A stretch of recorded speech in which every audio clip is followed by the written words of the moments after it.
terasa telah mengalami pergeseran nilai-nilai iman, kalau tidak tergusur sama sekali. Cuma saya katakan tadi, oleh karena iman ini bukan benda, orang yang kehilangan iman kurang begitu merasa. Padahal ini yang paling berharga. Sebab ini yang akan kita bawa menghadap Allah. Orang itu kalau sudah yakhruju minad dunya bighairi iman, keluar dari dunia, meninggalkan dunia dan seluruh isinya, kembali menghadap Allah dengan tidak membawa iman, tempatnya jelas sudah. Itu yang paling kita khawatir. Pangkat jelas tidak kita bawa. Harta benda akan pindah nama jadi milik ahli waris kita. Tiba-tiba iman yang cuma satu itu tempat kita bergantung, hilang juga dari diri kita.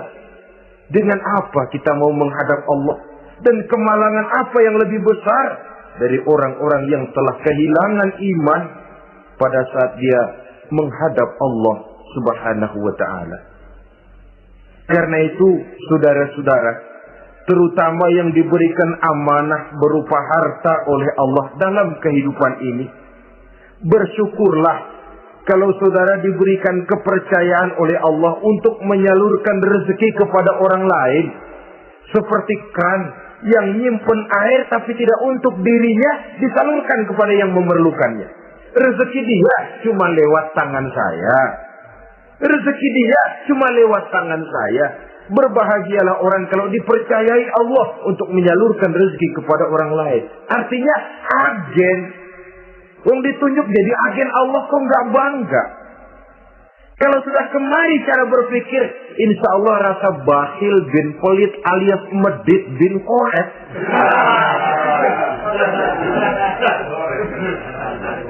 Itu insya Allah nggak ada. Kan kadang kita berpikir, yang nyari duit gue setengah mati, lu datang-datang mau minta aja pala lu. Kan itu toh kadang-kadang cara kita berpikir. Ya boleh jadi lalu terasa berat. Tapi kalau kembali kepada kesadaran, barangkali alhamdulillah rezeki dia cuma lewat tangan saya. Kalau saya nggak ngasih dia, barangkali nggak semudah ini saya dapat rezeki. Allah mudahkan rezeki saya karena saya sering membantu orang-orang yang memang memerlukan. Andai kata saya nggak membantu mereka, belum tentu rezeki selancar ini. Tidak lalu enak aja. Peras keringat gua banting tulang, pergi pagi pulang sore, lu datang-datang nada aja. Berbahagialah orang jikalau sekali lagi dia dijadikan agen oleh Allah untuk menyalurkan rezeki kepada mereka yang memang memerlukannya. Kalau tidak ke arah itu kita berpikir, yang timbul bakhil. Bakhil lalu bermegah-megah dengan hartanya, timbul kesombongan. Senang lihat orang susah. Lalu dia sendiri dengan hartanya cuma to show only. Pameran. Lewat di kampung, senang kalau orang melotot. Lihat mobilnya yang serba mengkilap, sepatunya yang serba mahal. Senang kalau, wah. Semua gaya hidupnya serba jet set. Wah, wah, wah. Senang betul kalau melihat orang sudah serba bengong lihat keadaan dia. Timbul takaburnya, sombongnya, ngenyek kepada yang lain. Maka orang kaya yang sombong, teman iblis, teman setan. Setan senang betul. Sebaliknya secara praktis, orang kaya yang rendah hati adalah musuh iblis. Saudara-saudara kaum muslimin, rahimakumullah. Lain memang. Kalau kita diberikan ilmu di akhirat nanti, pertanyaan cuma satu, ilmumu kau amalkan untuk apa? Kalau kita diberikan umur panjang, pertanyaan akhirat satu saja, umurmu kau habiskan di mana? Tapi kalau sudah harta diberikan kepada kita, pertanyaan akhirat dua, min aina iktasabahu wa fima anfaqahu? Hartamu kau dapat dari mana, kau belanjakan kemana? Depan belakang ditanya. Yang ketiga, teman iblis itu tajirun kha'in, pedagang yang berkhianat, baik kepada sesama teman pedagangnya karena ingin lebih maju dari yang lain, terjadi persaingan yang tidak sehat di berbagai bidang bisnis, ataupun kepada para pembelinya, dengan mengatakan barang yang baik adalah barang yang tidak baik menjadi baik.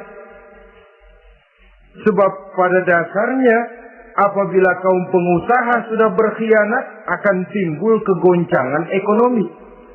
Dan kegoncangan ekonomi dampaknya adalah melahirkan kelas-kelas kemiskinan.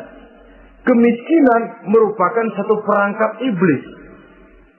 Biasanya orang kalau sudah melarat, udah dekat banget sama kafir. Kalau tidak dilatar belakangi oleh nilai iman yang kuat. Udah melarat, udah dekat benar sama kafir. Apalagi iblis ini menggodanya pandai dia. Kepada orang miskin dia datang dengan bujukan materi. Kepada yang cukup hartanya dia datang dengan bisikan lain. Pendeknya iblis dan setan itu ibarat tukang joget, dia ngerti betul irama kendang.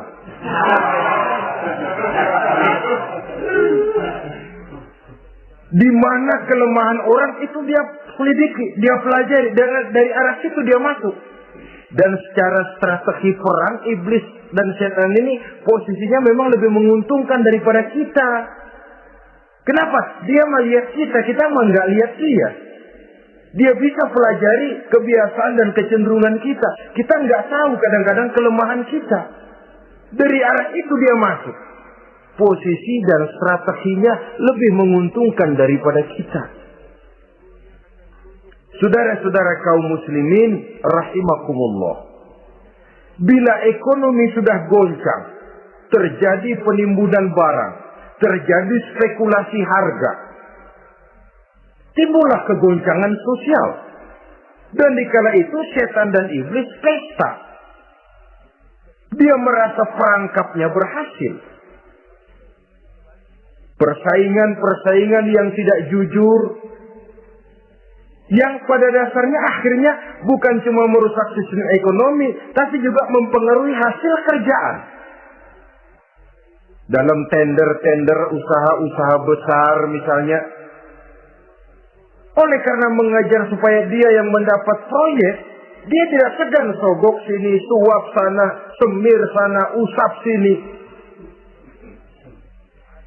Tinggal untungnya sedikit dan dia harus dapat untung besar.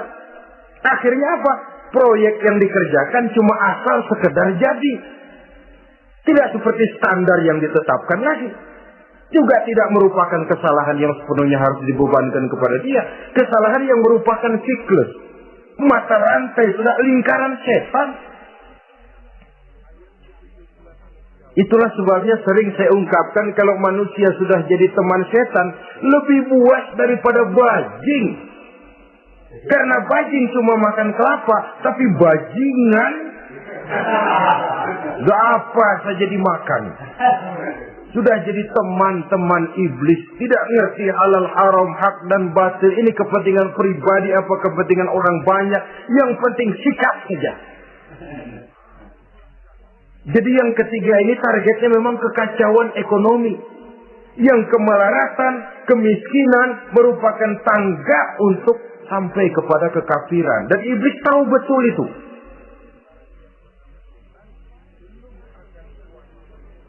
Lain misalnya contoh yang diberikan oleh Rasul. Rasul kan pernah dagang di kala remaja itu. Membawa dagangannya Siti Khadijah. Kain. Beliau dagang kain. Berapa kain ini? Oh, kalau ini saya ambil dari Ibu Khadijah 25 rupiah. Saudara mau beli saya berapa terserah asal saya ada untungnya. Dan kalau modalnya 25, betul-betul beliau bilang 25. Jujur. Kita kan enggak, udah bohong campur sumpah lagi.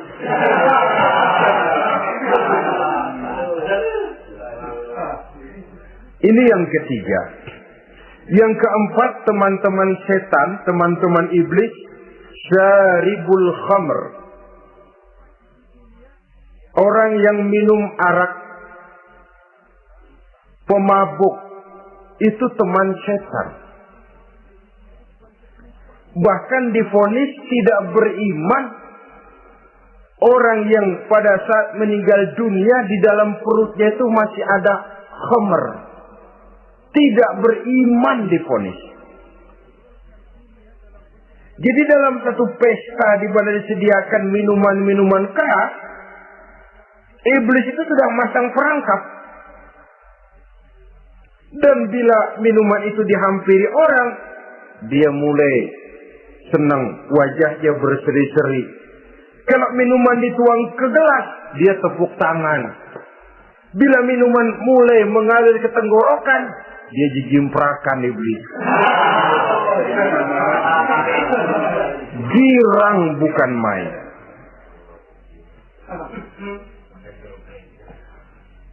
Saudara-saudara kaum muslimin rahimakumullah. Kenapa pemabuk merupakan teman setan? Karena dalam keadaan mabuk, orang kehilangan daya kontrol. Perbuatannya nyaris tidak terkontrol lagi. Tidak ada rahasia, tidak ada harga diri, tidak ada sifat memelihara. Dan itu ciri-ciri daripada iblis. Syaribul khamr. Orang yang suka meminum minuman keras. Itulah sebabnya memang dalam hidup ini kita harus punya filter. Allah selalu menghendaki yang terbaik dan memilihkan yang terbaik untuk kita. Kalau sudah itu minuman yang baik, kata Allah, itulah memang yang baik untuk kita. Kalau itu dilarang oleh Allah, itulah memang yang tidak baik untuk kita. Jadi kalau sudah qat'i dalilnya, gak usah buang energi menyelidiki apa manfaatnya. Kalau sudah qat'i dilarang, gak usah buang energi menyelidiki apa bahayanya khamr. Allah tidak akan melarang sesuatu yang mengandung manfaat. Yang dilarang Allah tentu yang membawa mudarat dan bahaya di dalam kehidupan. Bukankah sekarang ini minuman keras sudah merupakan penghias pesta? Merupakan kebanggaan di kalangan remaja? Termasuk dalam kata khamr ini ya morfin, ganja, narkotik, dan yang sejenis dengan itu. Orang sudah merasa bangga kalau sudah fly to the sky. Membumbung ke angkasa, katanya dunia ini luas. Lupa segala macam persoalan. Tapi sampai kapan? Sampai kapan orang merasa membumbung? Sampai kapan orang merasa bisa meninggalkan segala persoalan? Sampai mabuknya selesai? Ya kalau gitu mabuk aja terus. Lalu apa artinya kehidupan ini? Mabuk kan gak ngerugiin orang lain. Kalau saya nyolong kan ngerugiin orang lain. Kalau saya korupsi ngerugiin orang lain. Kalau saya zina jelas ada orang lain yang dirugikan. Tapi minum khamar, siapa yang rugi? Uang-uang saya. Saya beli dengan uang saya, yang minum pun saya. Siapa yang rugi? Saudara, ini pemikiran sepihak namanya. Pertama jelas merugikan diri sendiri. Kesehatan terganggu, pertumbuhan IQ, ya, daya pikir jadi jumud bin beku. Tidak ada idealisme ke arah depan. Yang ada ya, yang dipikirkan ya, yang di depan hidungnya saja. Dan konon itu pada mulanya memang orang kan sifatnya cuma ingin tahu. Nyobain ketagihan. Ya, kalau orang tuanya masuk golongan head, mampu. Ya, kalau orang tuanya termasuk ekonomi lemah, sedangkan kecanduan hal yang tidak bisa ditangguhkan. Orang yang sudah kecanduan minuman keras, sekali dia tidak minum, sudah bukan main rasanya. Orang yang sudah biasa minum ganja, morfin, narkotik, satu kali dia tidak bertemu itu, sudah nggak keruan rasa. Orang tuanya tidak mampu, kenapa lalu nggak ngelamun yang negatif? Ya kalau dia keluarga have, orang tuanya masih ngelarang, dia bisa jual hal lain di rumahnya yang ada harganya. Tip dek kah itu, video kah itu, mobil kah digade dulu. Kalau di kampung, anak-anak muda yang menengah ke bawah, kenapa enggak ayam orang disamber?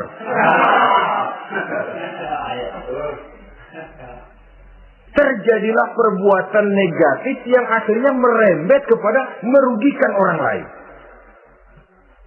Hakikatnya zahirnya memang pada mulanya hanya merugikan diri sendiri, tapi lambat laun akan merembet juga kepada merugikan orang lain. Oleh karena itu pantas kalau dalam perjalanan Mi'raj begitu hendak start dari Masjidil Aqsa menghadap Allah, kepada baginda Nabi disodorkan 2 gelas minuman, segelas susu dan segelas arak. Muhammad, kau ambil salah satu minuman itu, kau minum. Mantap, Nabi mengambil gelas yang isinya susu lalu beliau minum. Selesai minum, kata Jibril, "Sadaqta ya Muhammad, laqad asabtal haq." Kamu benar Muhammad, pilihanmu tepat. Kenapa? Untung saja susu yang kamu minum. Kalau arak yang kamu ambil, kamu pilih dan kamu minum, pasti umatmu bakal pada jadi umat teler semua nanti. Wong Nabi milih susu saja umatnya masih banyak yang teler. Apalagi kalau beliau memilih khamr waktu itu. Tapi ini sekedar simbol bahwa begitulah kita dalam hidup. Saudara, kalau di depan kita ditaruh segelas jamu, segelas sirup, kira-kira pilih mana? Jamu. Sirup apa jamu? Jamu. Orang yang berpikir panjang ke depan, dia bakal pilih jamu. Memang pahit, getir, nggak enak, tapi besok pagi badan enteng, kerja semangat, berpikir cerdas, gairah ada. Orang yang pikirannya pendek, ngapain jamu getir nih, sirup nih, manis ini. Dia minum, bukan main manisnya, besok pagi bibir pada jontor. Begitulah dalam kehidupan ini. Maka hendaknya kita berusaha dengan sekuat kemampuan untuk menghindarkan diri dari minuman keras dan pengaruh-pengaruhnya.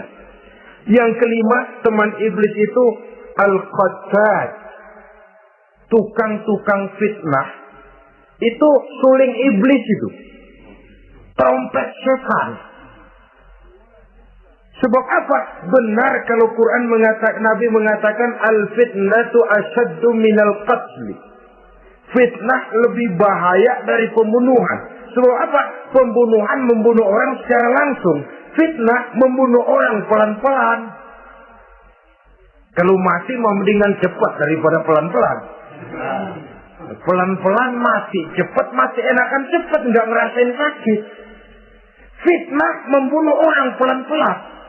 Nama baik orang hancur, dicoreng-moreng di tengah masyarakat. Maka tukang-tukang fitnah, teman-teman setan dari dunia sampai ke neraka nanti. Karena fitnah lebih bahaya daripada pembunuhan. Mengada-ada yang tidak ada diada-adakan, fitnah. Melebih-lebih berita semeter jadi 3 meter, yang 2 meter. Ya kalau positif, kalau negatif, fitnah. Memang orang bilang kalau kita nitip duit jangan harap lebih, kurang bisa. Tapi kalau nitip omongan jangan harap kurang, pas saja sudah untung itu. Biasanya lebih, namanya omongan. 1 meter jadi 2 meter, 2 meter jadi 3 meter. Itu sifat dari yang namanya omongan. Kita kirim uang, udah gak bakalan lebih dah. Ini nitip uang sama saya 50.000, tambahin 10.000, langka yang berpikir begitu. Kurang malah bisa. Enak aja nitip, bukan kemarin pakai ongkos. Hitung transport misalnya. Tapi kalau sudah nitip omongan, pas saja sudah untung loh. Biasanya malah lebih. Fitnah pernah melanda Nabi Zakaria. Fitnah pernah melanda Habil dan Qabil. Fitnah pernah melanda Nabi Ibrahim. Fitnah bahkan pernah melanda kehidupan baginda Rasulullah Sallallahu Alaihi Wasallam. Dalam peristiwa yang lazim kita kenal dengan hadisul ifki, bagaimana gosip pun sempat mengguncang rumah tangga kehidupan baginda Nabi. Sehingga pantas kalau beliau sendiri mengatakan al-fitnatu asyaddu minal qatli. Fitnah itu lebih bahaya daripada pembunuhan, karena fitnah membunuh orang secara pelan-pelan. Saudara-saudara kaum muslimin rahimakumullah, lidah tidak bertulang. Sohirul jirmi azimul jurmi. Kecil bentuknya tapi besar akibatnya. Kalau kita luka karena silet 2-3 hari boleh sembuh. Tapi luka karena lidah seumur hidup kita ingat. Asal lihat orangnya ingat nih, dia nih yang ngomong kagak enak banget, gua tandain dah.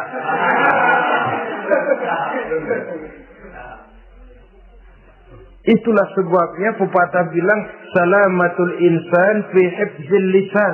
Orang akan selamat jikalau dia pandai menjaga lidahnya. Saudara-saudara kaum muslimin, yang keenam, teman setan sahibur riya. Orang yang riya, beramal cuma to show only, supaya ingin dipuji orang, ingin dilihat orang, riya namanya. Tidak ada ikhlas. Sebab kata Imam Ghazali, an-nasu kulluhum niyamun illal alimun, wal alimuna an-nasu kulluhum mauta illal alimun, wal alimuna niyamun illal amilun, wal amiluna mughtarruna ilal mukhlisun. Manusia itu pada hakikatnya mati kecuali orang alim. Orang alim sekalipun hidup hakikatnya adalah tidur kecuali orang yang mengamalkan ilmunya. Dan orang yang mengamalkan ilmunya banyak yang tertipu kecuali orang yang ikhlas. Tepat ini fatwa Imam Ghazali. Manusia hakikatnya tidur kecuali orang yang alim. Orang yang alim walaupun hidup tapi tidur. Hidup tidur, ya nggak bisa berbuat banyak kecuali orang yang mengamalkan ilmunya. Dan orang yang mengamalkan ilmunya banyak yang tertipu kecuali yang ikhlas. Jadi kalau amal itu adalah jasad, ikhlas itu adalah ruh. Amal tanpa ikhlas patung. Patung tidak bisa berkembang, tidak bisa berbuat banyak, namanya patung. Itu amal tanpa ikhlas. Ini termasuk penyakit batin tuh, ikhlas, riya, ujub, sum'ah, penyakit kepengen didengar orang, penyakit kepengen dilihat orang. Wah, kalau sembayangnya dilihat orang mantap betul, kayak besok mau mati. Tapi kalau sudah sembahyang yang nggak dilihat orang, wah kilat khusus, cepat bukan main. Riya. Ini yang menghancurkan amal ini nggak terasa. Sifat kita sendiri. Riya ini menggeragoti amal. Sebagaimana api menggeragoti kayu bakar. Yang ketujuh. Teman setan akilu malil yatim. Orang yang memakan harta anak yatim. Itu setan senang betul itu. Dia bisikan, kau kan ngurus anak yatim. Kau sudah menanamkan budi kepada mereka. Jadi wajar kalau kau ambil bagian. Mula-mula memang dalam batas yang wajar. Makin lama malah berebut sama yatimnya. Makin kesenoin, yatimnya malah nggak keduman. Panitianya yang kenyang. Akilu malil yatim, orang yang memakan harta anak yatim secara zalim, ini merupakan teman setan. Sebaliknya, orang yang melindungi anak yatim, kata Nabi, seperti 2 jari ini dengan aku di akhirat nanti. Dekat derajatnya dengan Rasul. Yang kedelapan, teman setan al-mutahawinu bis-shalah. Orang yang nganggap enteng sholat. Ngenteng-ngentengin sholat. Nanti aja dah, kalau udah tua-tuaan, sembahyang mah gampang, saban sehari ada. Kalau ini nih tinju, jarang-jarang. Al-mutahawi, ngenteng-ngentengin. Pada dasarnya agama itu mudah. Jangan dipersulit, tapi juga jangan dipermudah. Agama itu tidak berat. Jangan diberat-beratin, tapi juga jangan dienteng-entengin. So yang enteng kalau kita entengin akhirnya menganggap remeh. Mulanya memang sedikit, makin lama makin banyak, makin lama makin banyak, makin bertumpuk. Apalagi kalau sadar kita sholat adalah tiang daripada agama. Bagaimana rumah akan tegak tanpa tiang yang kuat? Bagaimana agama akan tegak dalam diri seseorang kalau sholatnya dia enteng-entengi? Jangankan yang sunnah, yang wajib saja. Kadang-kadang tutup lubang gali lubang. Padahal itu merupakan tiang pokok. Rumah itu untuk kuat harus ada tiang-tiang tambahan. Tiang tambahan ini ya nawafil, ya rawatib, sholat-sholat sunnah itu. Itu untuk menjaga stabilitas temperatur batin kita kepada Allah. Al-mutahawinu bis-sholat. Jadi kalau sudah masuk waktu, beduk misalnya berbunyi, azan berkumandang, iblis mulai menyebar bala tentaranya. Pasukan, siap.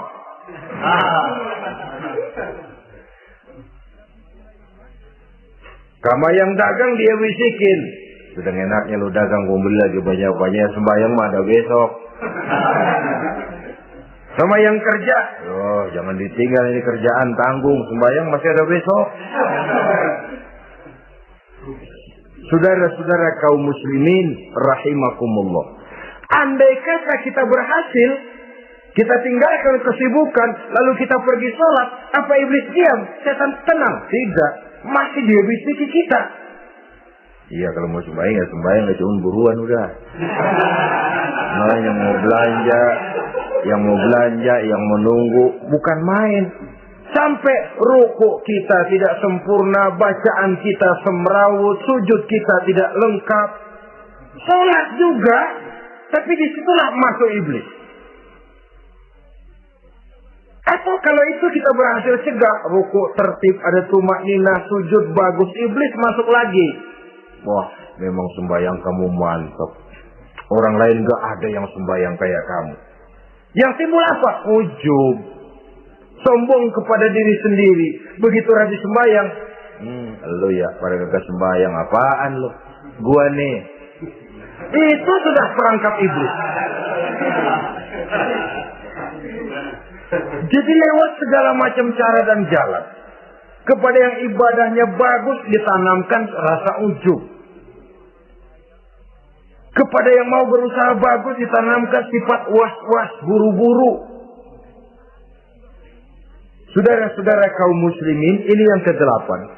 Yang ke-9, mani'uz zakah. Orang yang enggan membayar zakat itu teman setan. Gak ada urusan sama zakat. Sayang-sayang harta dizakatin. Saudara-saudara, padahal zakat itu kata Nabi, zakku amwalakum bizakat. Bersihkan hartamu dengan zakat. Jadi barangkali bercampur harta itu dengan sedikit yang tidak baik, bercampur dengan yang kotor. Zakat itu membersihkan yang lain. Kita misalnya dalam satu kelas punya murid 40 orang, 42 orang. Ada 2 orang yang bandel, nggak ketulungan. Sudah segala macam cara kita perbaiki, nggak juga berhasil. Ini kan kalau nggak diatasi kan mempengaruhi yang teman-teman yang 40 orang. Untuk menyelamatkan yang 40 ini, nggak apa-apa yang 2 keluarin. Bikin pemecatan, anak saudara kami sudah tidak sanggup lagi mengajar. Dengan ini kami berhentikan dari sekolah yang kami pimpin untuk menyelamatkan teman-teman yang lebih banyak. Mengeluarkan yang 2 untuk menyelamatkan yang 40. So kalau tidak ini nanti ngerembet, yang 40 ngikut jadi ngeres. Itu juga harta. Zakat untuk membersihkan yang masih tersisa.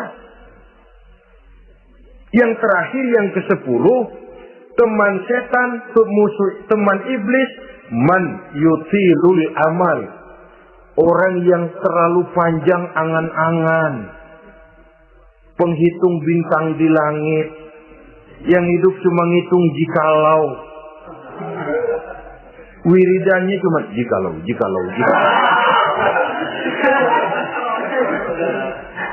Tidak pernah mau berbuat, cuma angan-angan kelewat panjang.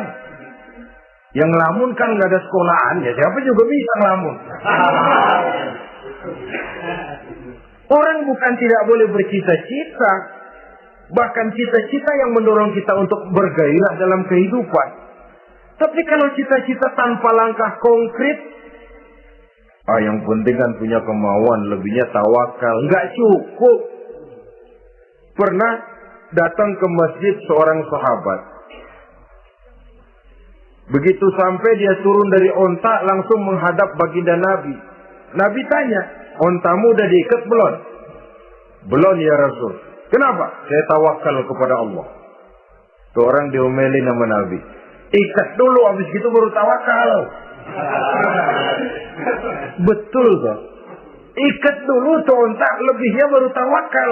Kalau udah diikat masih lari juga, itu tawakal. Lah belum diikat udah tawakal.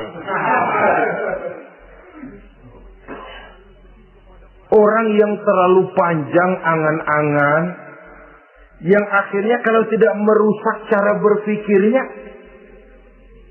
akan mendorong dia kepada perbuatan yang negatif untuk mewujudkan angan-angannya itu.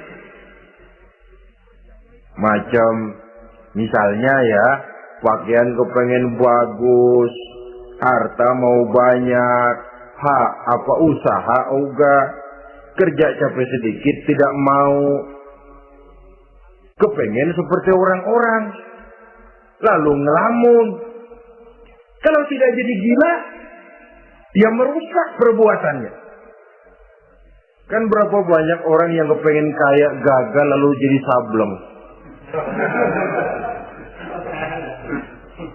Kertas koran ditumpukin, dikantongin, dia kira gepokan duit. Hawanya duit udah banyak aja. Tulul amal, terlalu panjang angan-angan. Nah, saudara-saudara, kalau kita sudah tahu itulah teman-teman setan, teman-teman iblis, mari kita berusaha jangan termasuk salah satu di antara 10 orang yang menjadi teman-teman iblis ini. Lalu cara untuk mengatasinya bagaimana? Imam Al-Ghazali rahimahullah memberikan tuntunan. Pertama, untuk mengatasi perangkap setan, jangan sampai kita termasuk salah satu teman setan, zikrullah.